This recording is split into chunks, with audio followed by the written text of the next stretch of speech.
magalit o mga magalit sila mama niya. Siyempre, nakahiya ba yan? Nagalangan ka rin. Mamaya. Ayan guys, mga kalingap, dahil nga po sa nangyari, Kalingap Edu nahihiya na sa magulang ni Viancy. Ano po kaya ito? Isang mapagpalang araw at gabi sa inyong lahat. Mega love shoutout po sa lahat ng ka-member ko ng Karepa Kalingap Reactor Partner. At eto po, special shoutout kay yan, si Madam Pinay Aguilar. Shoutout po sa EDC. At eto pa, meron pa po si Madam Emelita Sumaco. Wow! Shoutout Ma'am Kel. Merry Christmas. I love EDC. Ayan, Madam Emelita. Happy holiday. We love EDC. Ayan, mega love shoutout po sa inyong lahat. Yun din po sa mga OFW, mga viewers, subscribers, listeners na talaga namang tumatangkilik ng ating vlogs. Ayan, mega love shoutout po. Akong inyong lingkod ay patuloy po na naglalambing. Kung bago po kayo sa aking channel, please po subscribe, like, and share. At huwag niyo pong kakalimutan i-click yung notification bell para lagi po kayong updated sa aking mga videos. At syempre po, hindi natin makakalimutan na i-rekomenda sa inyong lahat. Patuloy nating suportahan at sa hindi pa po nakakapag-subscribe, i-subscribe nyo po sina Kuya Val Santos Matubang at Kalingap Rob. Gayon din ang iba pang mga kalingap.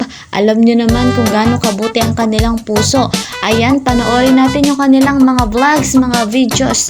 At huwag nyo pong skip yung ads. Malaking tulong iyon. At pati tayo makakatulong rin. Ayan. Ayan guys, dito na nga po tayo sa ating topic at sa ating bibigyan ng reaction na video ng dahil po sa nangyari, Kalingap Edu nahihiya na po sa magulang ni Viancy.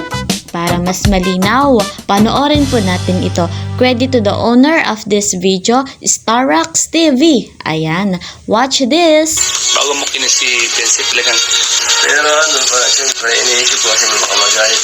Baka magalit o mga magalit sila mama niya. Siyempre, nakahiya ba yan? Nagalangan ka rin. Mamaya, hindi ako dun sumasumay sa kanila.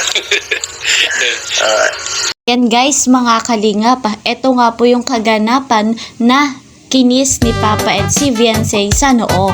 Ayan, nahihiya ang ating Papa Ed syempre sa magulang ni Bibi Viancy. Kilala naman po natin guys mga kalingap kung anong merong ugali si Papa Eds. Malaki yung respeto niya sa magulang ng ating Bibi Viancy. Ang iniisip pa po ni Papa Eds ay baka nga daw po magalit yung mama ni Bibi Viancy sa kanya dahil nga po sa ganong nangyari. At dagdag pa nga po ni Papa Eds, kanyang pabirong sinabi baka nga po hindi na siya papasukin sa bahay nila Bibi Viancy. Para sa akin naman po guys mga kalingap, yung ganong pangyayari bilang magulang din ay hindi ko po bibigyan ng big deal. At bilang ina nga po ni Viancy, si Mama Hansel ay hindi po magagalit kay Papa Eds. Alam naman natin kung gaano kabuti nga po si Papa Eds, lalo na po kay Bibi Viancy. Nabanggit nga po guys mga kalingap ni Papa Eds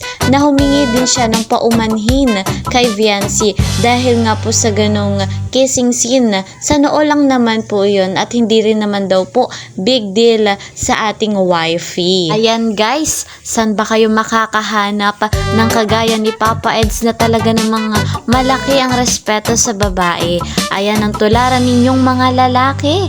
Ayan guys, hanggang dito na lamang po ang ating update. See you po sa next video. Ingat po kayo palagi. Maraming salamat.